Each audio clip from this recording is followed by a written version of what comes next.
ఎన్ని మోటార్లు ఉన్నాయో మొత్తం నియోజకవర్గంలో అందరి రైతులకు ఉచితంగా సోలార్ విద్యుత్ పంపు సెట్లు ఇచ్చి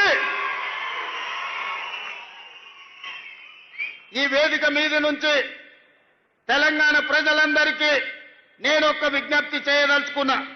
నా సొంత ప్రాంతం అచ్చపేట ప్రాంతం.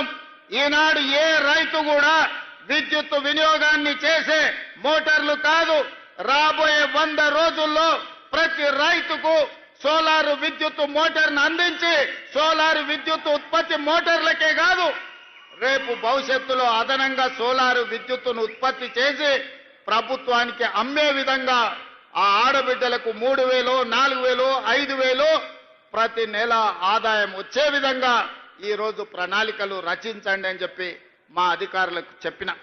అందుకే ఇవాళ అచ్చంపేట నియోజకవర్గాన్ని ఈ రాష్ట్రానికి దేశానికే ఆదర్శంగా తీర్చిదిద్దే బాధ్యతను స్థానికైన రైతులు గిరిజనులు ఇక్కడికి విచ్చేసిన వేలాది మంది రైతులు బాధ్యతగా తీసుకోండి.